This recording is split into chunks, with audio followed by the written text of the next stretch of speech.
আসসালামু আলাইকুম। জয় বাংলার সৈনিক ভাই বোনেরা কেমন আছেন? কোথায় থেকে এই মুহূর্তে দেখতেছেন জানাতে পারেন কমেন্টে। দেশে প্রবাসে যেখানে থাকুন না কেন সর্বোচ্চ শেয়ার করে দেশবাসীকে দেখার সুযোগ করে দিবেন। বিসমিল্লাহির রহমানির রহিম। আজ ঐতিহাসিক ৭ই মার্চ, বাঙালি জাতির জীবনে এক অবিস্মরণীয় অলঙ্ঘনীয় দিন। ৭ই মার্চের চেতনা অবিনশ্বর। আমাদের মহান নেতা জাতির পিতা বঙ্গবন্ধু শেখ মুজিবুর রহমান ১৯৭১ সালে ৭ই মার্চ ঐতিহাসিক রেসকোর্স ময়দানে, বর্তমানে শহীদ সোহরাওয়ার্দী উদ্যান, এখানে দাঁড়িয়ে বজ্রকণ্ঠে একটি মহাকাব্য রচনা করেছিলেন। সেই মহাকাব্য ধারণ করেছিল হাজার বছরের পরাধীনতার শৃঙ্খল ভেঙে বাঙালি জাতির মুক্তির বার্তা। ওই দিনই বাঙালি জাতির মহানায়ক দ্বিধাহীন চিত্তে ঘোষণা দিয়েছিলেন, এবারের সংগ্রাম আমাদের মুক্তির সংগ্রাম, এবারের সংগ্রাম স্বাধীনতার সংগ্রাম। বঙ্গবন্ধু শেখ মুজিবের দরাজ কণ্ঠে উচ্চারিত হয়েছিল বাঙালির হৃদয় থেকে হৃদয় অনুরণিত শব্দমালা। স্বাধীনতার আকাঙ্ক্ষায় সমগ্র বাঙালি জাতি এক সূত্রে গাঁথা সেই মহাকাব্যের শ্রেষ্ঠ পংক্তি আর দাবায় রাখতে পারবা না। সুতরাং ৭ই মার্চ সামনে রেখে এই মহেন্দ্রক্ষণে আমি গভীর শ্রদ্ধায় প্রথমেই স্মরণ করছি সর্বকালের সর্বশ্রেষ্ঠ বাঙালি জাতির পিতা বঙ্গবন্ধু শেখ মুজিবুর রহমানকে।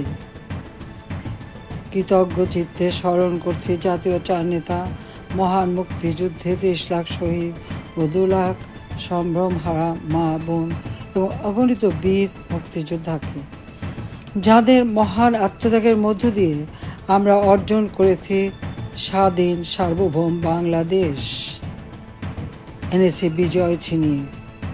বঙ্গবন্ধু শেখ মুজিব এবং বাংলাদেশ একই সূত্রে গাঁথা।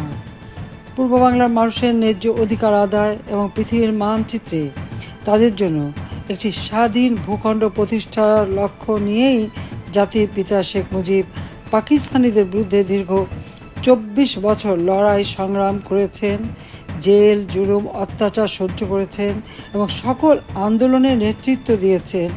একমাত্র তিনিই ছিলেন হাজার বছরের শোষিত বঞ্চিত বাঙালিদের মধ্যে সবচেয়ে বলিষ্ঠ কণ্ঠস্বর। বঙ্গবন্ধু শেখ মুজিবের নেতৃত্বে আওয়ামী লীগ ১৯৭০ সালের নির্বাচনে একক সংখ্যাগরিষ্ঠতা লাভ করে, কিন্তু পাকিস্তানি শাসকরা আওয়ামী লীগের হাতে দেশ পরিচালনার দায়িত্ব অর্পণ না করে নানা ধরনের টালবাহানা শুরু করে। বঙ্গবন্ধু শেখ মুজিব বাংলাদেশের সর্বস্তরের মানুষকে নিয়ে পাকিস্তানি শাসকদের বিরুদ্ধে অসহযোগ আন্দোলনের ডাক দেন।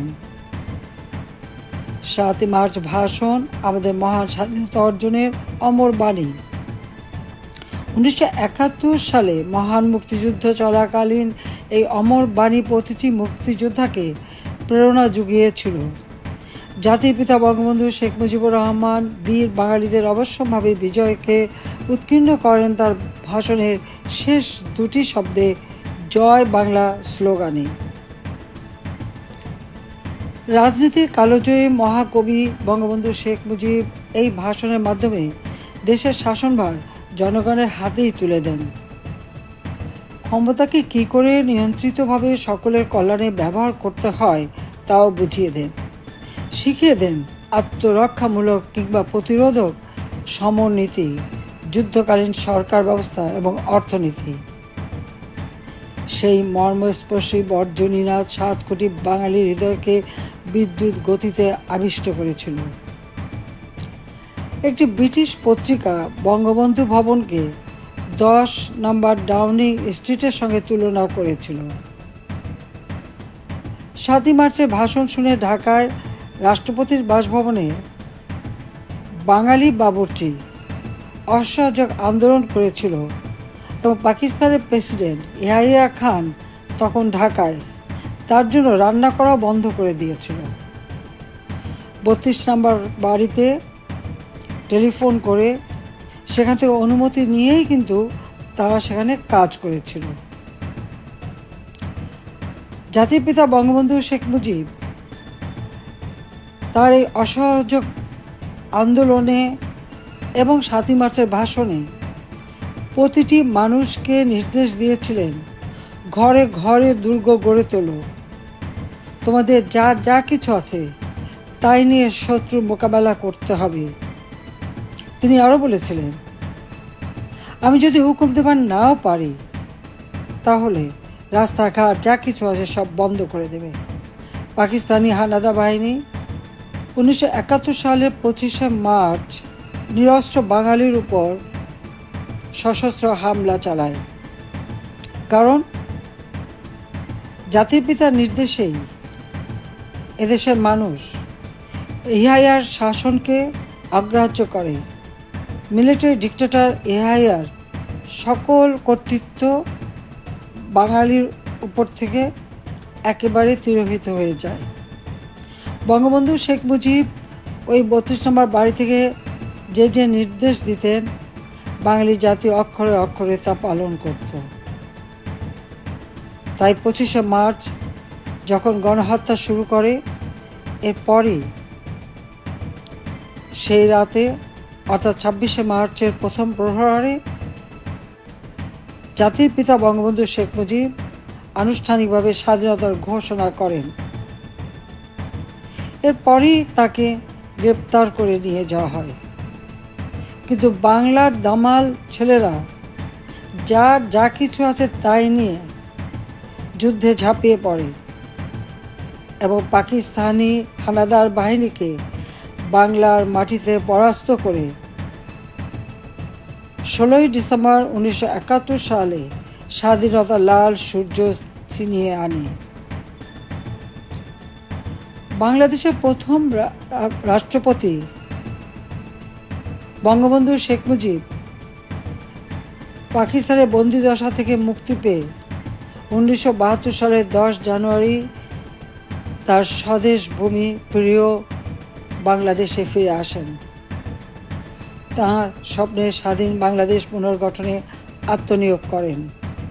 একটা যুদ্ধ বিধ্বস্ত দেশ শূন্য হাতে যাত্রা শুরু করে মাত্র 3.5 বছরেই তিনি বাংলাদেশকে স্বল্পোন্নত দেশে উন্নীত করেন। আমাদের দুর্ভাগ্য 1975 সালের 15ই আগস্ট জাতির পিতা বঙ্গবন্ধু শেখ মুজিবুর রহমানকে সব পরিবারে নির্মমভাবে হত্যা করে।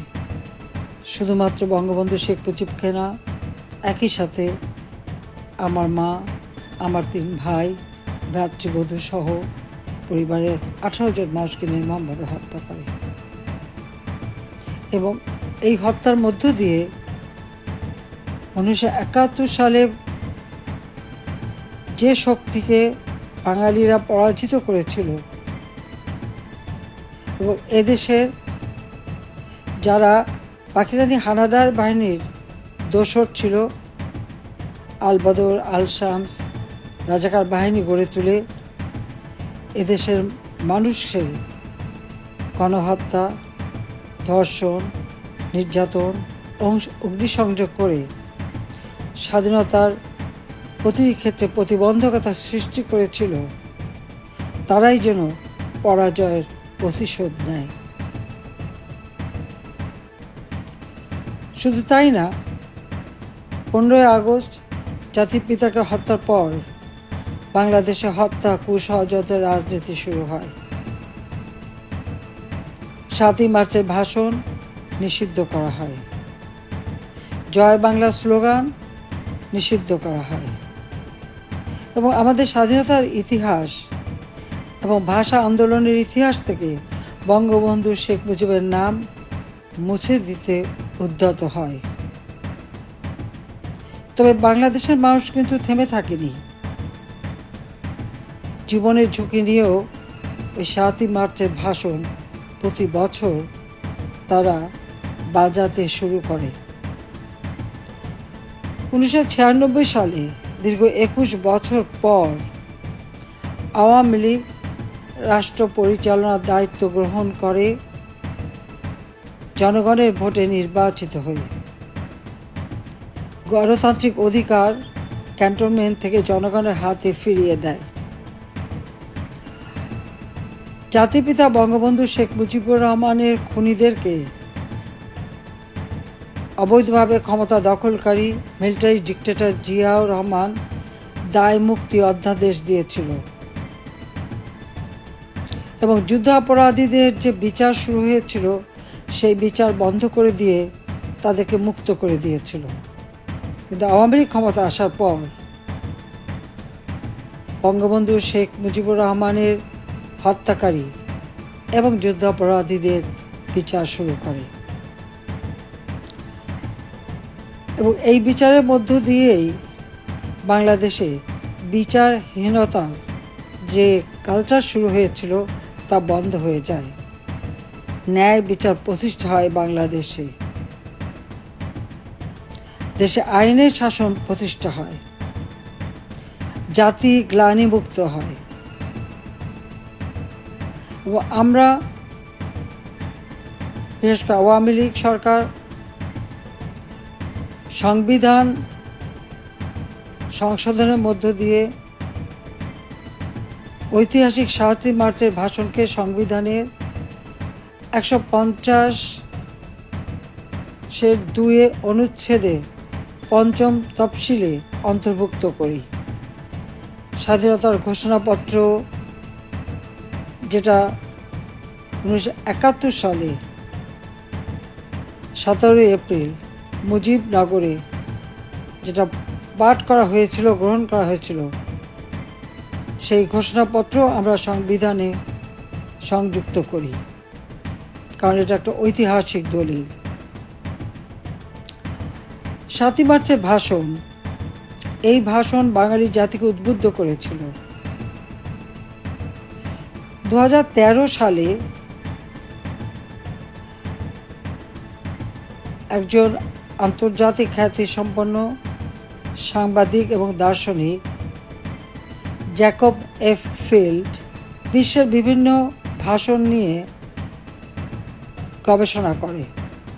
প্রায় ২.৫ বছরের বিশ্বসেরা জনগণকে উদ্বুদ্ধকরণের ক্ষেত্রে সরকারি, বেসরকারি অথবা সামরিক যত নেতৃত্বের ভাষণ দেওয়া হয়েছিল সেগুলি নিয়ে গবেষণা করে তিনি একটি সংকলন তৈরি করেন। সেই সংকলনটির নাম দিয়েছিলেন we shall fight on the beaches, the speeches that inspired history. এই সংকলনে জাতির পিতা বঙ্গবন্ধু শেখ মুজিবের ৭ই মার্চের ভাষণ অন্যতম শ্রেষ্ঠ ভাষণ হিসেবে অন্তর্ভুক্ত হয় এবং জাতিসংঘে ইউনেস্কো ২০১৭ সালের ৩০শে অক্টোবর এই ভাষণকে বিশ্ব প্রামাণ্য ঐতিহ্য দলিলে স্বীকৃতি প্রদান করে। শুধু তাই নয়, ইউনেস্কো মনে করে এই ভাষণটির মাধ্যমে জাতির পিতা প্রকারান্তরেই বাংলাদেশের স্বাধীনতা ঘোষণা করেছিলেন। জাতির পিতা বঙ্গবন্ধু শেখ মুজিবের ঐতিহাসিক ৭ মার্চের ভাষণের বিশ্ব স্বীকৃতি আজ বাঙালি জাতির জন্য এক বিরল সম্মান ও গৌরবের স্মারক।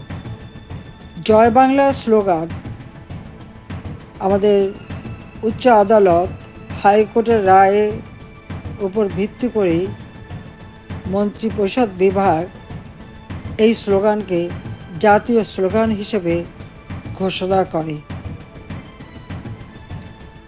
অত্যন্ত দুঃখের বিষয়, আওয়ামী লীগ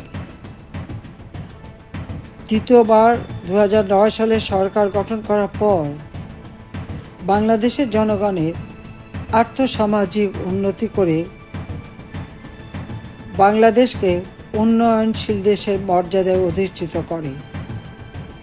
২০২০ সালে জাতির পিতার জন্মশতবার্ষিকী এবং ২০২১ সালে স্বাধীনতার সুবর্ণ জয়ন্তী যখন আমরা উদযাপন করেছি, ঠিক সেই সময় আমরা এই স্বীকৃতিটা পাই। কিন্তু অত্যন্ত দুঃখের বিষয়, 2024 সালে নির্বাচনে আওয়ামী লীগ আবারও সরকার গঠন করে, কিন্তু তখনই এক বিশাল চক্রান্ত শুরু হয়েছিল। আওয়ামী লীগ যখনই ক্ষমতা এসেছে, আওয়ামী লীগের বিরুদ্ধে সবসময় একটা চক্রান্ত চলেছে। আর এই চক্রান্তের মধ্য দিয়েই আজ বাংলাদেশে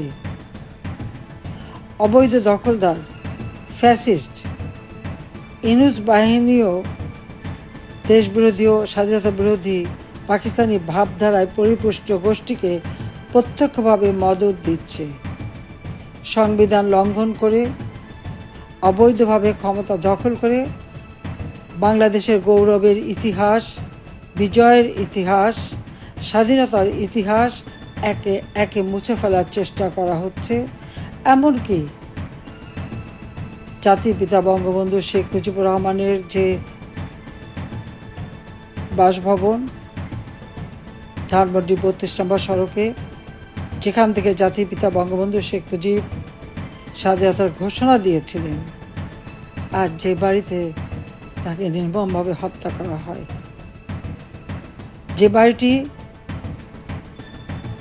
উত্তরাধিকার সূত্রে আমি আর রেহানা পেয়েছিলাম, আমরা তা বঙ্গবন্ধুর স্মৃতি জাদুঘর হিসেবে প্রতিষ্ঠিত করি এবং বঙ্গবন্ধু মেমোরিয়াল ট্রাস্টের হাতে অর্পণ করে দিই। জনগণের সম্পত্তি জনগণের হাতে ফিরিয়ে দিই। কিন্তু আজকে আমরা দেখি অবৈধভাবে রাষ্ট্র ক্ষমতা দখলের পর এই অশুভ শক্তি রাষ্ট্রের সকল পর্যায় থেকে মহান মুক্তিযুদ্ধ ও জাতির পিতা বঙ্গবন্ধু শেখ মুজিবুর রহমানের স্মৃতির জন্য মুছে ফেলে দিচ্ছে একের পর এক। কোনো কোনো জায়গায় বঙ্গবন্ধু শেখ মুজিবের নামের পরিবর্তে কুখ্যাত স্বাধীনতা বিরোধীদের নাম বসিয়েছে। এমনকি সেই ঐতিহাসিক ভাষণ, যে ভাষণ আন্তর্জাতিক স্বীকৃতি পেয়েছে, সেই ভাষণও রাষ্ট্রাচারের সকল অংশ থেকে বাদ দেওয়া হয়েছে। যে জয় বাংলা স্লোগান দিয়ে মহান মুক্তিযুদ্ধে মুক্তিযোদ্ধারা বুকে তাজা রক্ত ঢেলে দিয়ে স্বাধীনতা এনে দিয়েছে, সেই জয় বাংলা স্লোগানও আজকে বাতিল করা হয়েছে। এই অবৈধ দখলদার ফ্যাসিস্ট ইউনূস গং পরিকল্পিতভাবে বাঙালি জাতির গৌরবোজ্জ্বল অর্জন সমূহকে ধূলিসাৎ করার অপতৎপরতায় লিপ্ত। মহান মুক্তিযুদ্ধের মাধ্যমে অর্জিত বাঙালির হাজার বছরের কাঙ্ক্ষিত স্বাধীনতা ও সার্বভৌমত্ব অক্ষুণ্ণ রাখতে এবং আমাদের প্রাণপ্রিয় মাতৃভূমিকে ধ্বংসের হাত থেকে রক্ষা করতে এই দেশ বিরোধী ও জনগণ বিরোধী অপশক্তির বিরুদ্ধে গণশক্তির জাগরণ আশু প্রয়োজন। মহান মুক্তিযুদ্ধের চেতনায় উদ্ভাসিত এই জনগণের শক্তিকেই আমাদেরকে আরও সুসংহত করতে হবে, কারণ এদেশের প্রতিটি অর্জনের ক্ষেত্রে জনগণের শক্তি হচ্ছে সবথেকে বড় শক্তি। কাজে এই গণশক্তিকে রক্ষে সাধ্য কারো নেই। উন্নত, সমৃদ্ধ, শান্তিপূর্ণ ও নিরাপদ বাংলাদেশ বিনির্মাণে এই অপশক্তিকে অবশ্যই বাংলার মাটি থেকে দূর করতে হবে। আমি মনে করি সমগ্র জাতি ঐক্যবদ্ধ হয়ে আমরা আজকে বাংলাদেশকে যে আর্থসামাজিকভাবে ধ্বংসের কিনারায় নিয়ে যাওয়া হয়েছে, দেশের মানুষের জীবন যে বিশ্বাস উঠেছে, দ্রব্যমূল্যের ঊর্ধ্বগতি, বিচারহীনতা, মানুষের জীবনের নিরাপত্তা, ঘরে বাইরে সর্বক্ষেত্রেই যে একটা অস্বাভাবিক পরিস্থিতির সৃষ্টি করেছে, এখান থেকে বাঙালি জাতিকে মুক্ত করতে হবে। বাঙালি জাতির জীবনে শান্তি নিরাপত্তা ফিরিয়ে আনতে হবে। অর্থনৈতিক, রাজনৈতিক, সামাজিক ও সাংস্কৃতিক মুক্তির মধ্য দিয়ে বাঙালি জাতির হাজার বছরের ইতিহাস ও ঐতিহ্যকে আরও সমুন্নত করতে হবে। আমি বিশ্বাস করি জয় বাংলা স্লোগান এবং জাতিপিতা বঙ্গবন্ধু শেখ মুজিবুর রহমান এর 7ই মার্চের ভাষণ যুগে যুগে বাঙালিদের বিশ্বের বুকে আত্মমর্যাদার সাথে মাথা উঁচু করে চলতে এবং মা ও মাতৃভূমির পক্ষে লড়াই সংগ্রামে অনুপ্রেরণা যোগাবে। আমি তাই সমগ্র বাঙালি জাতিকে এই আহ্বানই জানাবো যে ইতিহাস বিকৃতির মধ্য দিয়ে বাঙালির যে অর্জনগুলি একে একে নস্যাৎ করবার চক্রান্ত করে যাচ্ছে তার বিরুদ্ধে সকলকে রুখে দাঁড়াতে হবে। আসুন আমরা মহান মুক্তিযুদ্ধে আমরা যে বিজয় অর্জন করেছি, বিজয়ী জাতি হিসেবে মাথা উঁচু করে চলার জন্য আমাদের তরুণ সমাজ, আমাদের দেশের আবাল বৃদ্ধ বনিতা সকলকেই আমি আহ্বান জানাচ্ছি। আমাদের দেশের মর্যাদা আন্তর্জাতিকভাবে স্বীকৃতি পাক, সেটাই আমরা চাই। যে সম্মান আমরা অর্জন করেছিলাম, যা আজকে এই অপশক্তির হাতে ধূলিসাৎ হয়ে গেছে, সেই বিজয়ের গৌরব আবার আমরা ইনশাল্লাহ ফিরিয়ে আনব। তার জন্য আমি জনগণের শক্তিকেই বিশ্বাস করি, আর জনগণের মর্যাদা রক্ষা করাই আমার একমাত্র কর্তব্য। তাই আপনাদের সহযোগিতা কামনা করি। সবাই ঐক্যবদ্ধ হন, অপশক্তির বিরুদ্ধে রুখে দাঁড়ান। 7ই মার্চের ভাষণে জাতির পিতা যে পথ আমাদের দেখিয়ে দিয়ে গেছেন, সেই পথ ধরেই আমাদেরকে গণতন্ত্র ফিরিয়ে এনে অর্থনৈতিক মুক্তি অর্জনের মধ্য দিয়ে আমাদের দেশকে আবার এগিয়ে নিয়ে যেতে হবে। ইনশাল্লাহ জনগণের জয় হবেই। জয় বাংলা, জয় বঙ্গবন্ধু, বাংলাদেশ চিরজীবী। কি দেখলেন তো, যারা তরুণ প্রজন্মরা আছেন বর্তমানে এখনও জানেন না, এখনও বোঝেন নাই, এখনও আপনাদের ইতিহাস সম্বন্ধে আপনাদের জানা নাই, একটু জানার চেষ্টা করুন। যারা অতি উৎসাহিত হয়ে পাকিস্তানি রাজাকারদের সাথে সঙ্গ দিচ্ছেন, আপনি বর্তমানে বাংলাদেশ যে নামটি কীভাবে জন্ম হয় তার ইতিহাস সম্বন্ধে আপনি একটু জেনে নিন। আশা করি আপনি শীঘ্রই বুঝতে পারবেন। জিন্নাতের বংশের সন্তানদের কাছ থেকে দূরে সরে আসুন, তাহলে আপনি বুঝতে পারবেন। বাংলাদেশ সম্বন্ধে একটু জানার চেষ্টা করুন, পূর্বের ইতিহাস জেনে তারপরে আপনি কথা বলুন। আশা করি আপনারা বুঝবেন। আপনাদের জন্য রইল শুভকামনা। জয় বাংলার সৈনিক ভাই বোনেরা, কেমন আছেন? কোথায় থেকে এই মুহূর্তে দেখতেছেন? অলরেডি দেখেই ফেলছেন। জানাতে পারেন দেশে প্রবাসে যেখান থেকে দেখতে থাকুন না কেন, সর্বোচ্চ শেয়ার করে আজকে 7ই মার্চের সেই ভিডিও চিত্রটি দেশবাসীকে আরেকবার স্মরণ করে দেওয়ার জন্য সুযোগ করে দিবেন। কারণ আপনারা ইতিমধ্যে জানেন বাংলাদেশের মিডিয়াতে প্রচার হবে না, মিডিয়ার প্রয়োজন নেই। আমরা জয় বাংলার সৈনিকেরা যারা এই মুহূর্তে জীবিত আছি, 25 সালে দেশে প্রবাসে যেখানেই থাকি না কেন, সবাই আমরা নিজেরাই একজন মিডিয়া। আশা করি আমার জয় বাংলার সৈনিক ভাই বোনরা বুঝতে পারছেন। ভালোবাসার জায়গা থেকে, বঙ্গবন্ধুর আদর্শের জায়গা থেকে যারা বঙ্গবন্ধুকে বিন্দু পরিমাণ বঙ্গবন্ধুর আদর্শকে ধারণ করেন, 71কে ধারণ করেন, মুক্তিযুদ্ধকে ধারণ করেন, বাংলাদেশকে ধারণ করেন, মাননীয় প্রধানমন্ত্রী শেখ হাসিনার একজন কর্মী হিসেবে আপনি আপনার জায়গা থেকে আপনি একজন মিডিয়া হিসেবে কাজ করে যান। বিজয় আমাদের আসবে। বিজয় নিয়ে আমরা ঘরে ফিরব ইনশাআল্লাহ। আমাদের লক্ষ্য উদ্দেশ্য একটাই, বিজয়।